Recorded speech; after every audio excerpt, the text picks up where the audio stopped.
उत्तर प्रदेश में चुनाव हो और जाति की बात ना हो, ऐसा शायद ही कभी संभव हो। 403 विधानसभा सीटों वाले इस राज्य में चुनावी रणनीति का सबसे बड़ा आधार आज भी जातीय समीकरण ही माना जाता है। हर राजनीतिक दल अपने उम्मीदवारों के चयन से लेकर चुनाव प्रचार तक हर कदम पर जातीय गणित को ही ध्यान में रखता है। 2027 का विधानसभा चुनाव करीब है। बीजेपी लगातार अपनी सोशल इंजीनियरिंग को मजबूत करने में जुटी है। वही समाजवादी पार्टी पीडीए यानी पिछड़ा दलित अल्पसंख्यक के सहारे सत्ता में वापसी का दावा कर रही है। भाजपा अपने पारंपरिक दलित वोट बैंक को दोबारा संगठित करने की कोशिश कर रही है। लेकिन सबसे बड़ा सवाल है, यूपी में किस जाति की कितनी ताकत है, किसका झुकाव किस पार्टी की तरफ ज्यादा माना जाता है, मौजूदा विधानसभा में किस जाति के कितने विधायक हैं। आज इस पूरी जातीय गणित को समझेंगे, लेकिन उससे पहले नमस्कार, मेरा नाम राजदीप है और आप देख रहे हैं डेली यूपी। पहले बात, उत्तर प्रदेश में कौन कौन सी जाति है और कौन सी जाति की कितनी जनसंख्या है। यूपी में यादव 9 से 10%, कुर्मी पटेल 7 से 8%, मौर्य कुशवाहा, साकिब सैनी 8 से 9%, जाटव 11 से 12%, पासी 3 से 4%, निषाद मल्लाह केवट 4 से 5%, लोध 2 से 3%, जाट 2 से 3%, गुज्जर 1.5 से 2%, ब्राह्मण 9 से 10%, ठाकुर राजपूत 7 से 8%, वैश्य बनिया 2 से 3%, कायस्थ लगभग 1%, भूमिहार 0.5% से लेकर 1% है। वहीं मुस्लिम 19 से 20% है। अब सबसे पहले बात यादव समाज की।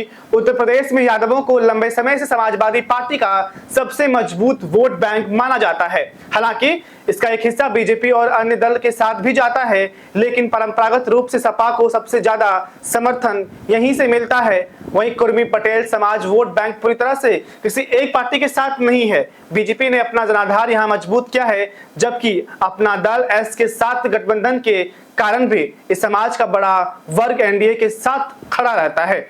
वहीं समाजवादी पार्टी भी लगातार इस वर्ग में अपनी पकड़ बनाने की कोशिश कर रही है। मौर्य कुशवाहा साक्य और सैनी समाज, जिनकी संयुक्त हिस्सेदारी लगभग 8 से 9% है, उत्तर प्रदेश की राजनीति में बेहद अहम माने जाते हैं। पिछले कुछ चुनाव में इस वर्ग का बड़ा हिस्सा बीजेपी के साथ रहा है, लेकिन समाजवादी पार्टी भी इन्हें भी अपने पीडीए यानी पिछड़ा दलित अल्पसंख्यक अभियान के जरिए साधने की पूरी कोशिश कर रही है। ब्राह्मण समाज लंबे समय से बीजेपी मजबूत समर्थन आधार माना जाता है। हालांकि कांग्रेस, भाजपा और समाजवादी पार्टी भी समय समय पर इस वर्ग को साधने की कोशिश करती रहती है।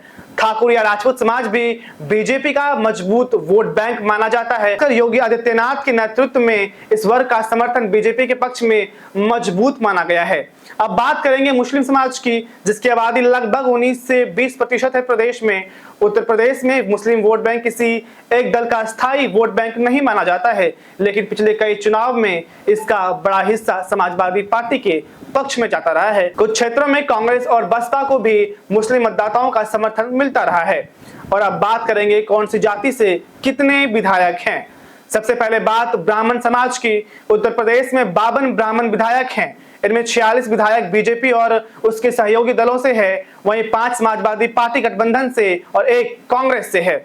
इनमें ब्रजेश पाठक, सुरेश कुमार खन्ना, सिद्धार्थ नाथ सिंह, प्रभ मणि त्रिपाठी और पंकज सिंह शामिल हैं। अब बात करेंगे ठाकुर यानी राजपूत समाज की।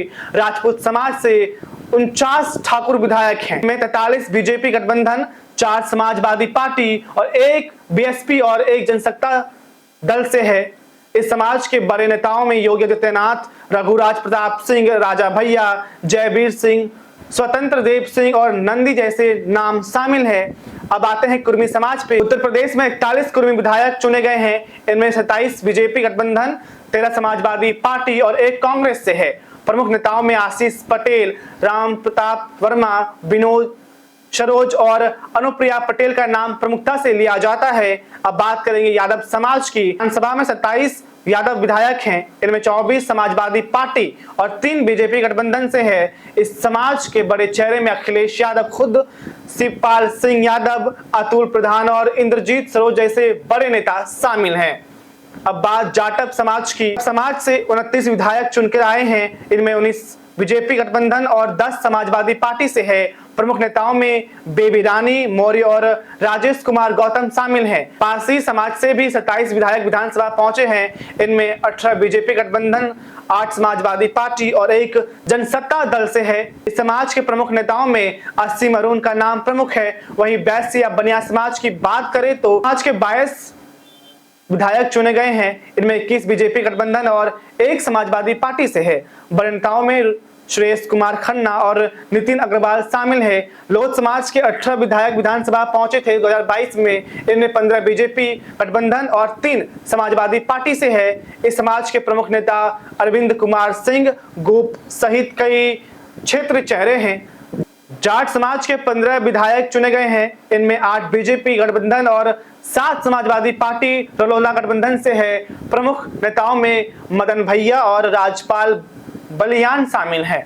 वहीं मौर्य कुशवाहा साक्य और सैनी समाज से कुल 14 विधायक विधानसभा में पहुंचे थे 2022 में। इनमें 12 बीजेपी गठबंधन और 2 समाजवादी पार्टी से है। इस समाज के बड़े नेताओं में केशव प्रसाद मौर्य और लक्ष्मी नारायण चौधरी प्रमुख हैं। अगर पूरे विधानसभा के जाति गणित को देखें तो सबसे ज्यादा ब्राह्मण, उसके बाद ठाकुर और फिर कुर्मी समाज के विधायक हैं। वहीं यादव समाज का सबसे बड़ा प्रतिनिधित्व समाजवादी पार्टी के पास है, यानी सबसे ज्यादा यादव विधायक जो है समाजवादी पार्टी के पास है। जबकि ब्राह्मण, ठाकुर, कुर्मी, वैश्य, लोध और गैर यादव ओबीसी समुदाय में बीजेपी की मजबूत पकड़ दिखती है। अब सवाल यह है कि क्या 2027 के विधानसभा चुनाव में यह जाति समीकरण बदलेंगे या फिर यही गणित एक बार फिर सत्ता की तस्वीर तय करेगा। जवाब चुनावी मैदान में ही मिलेगा।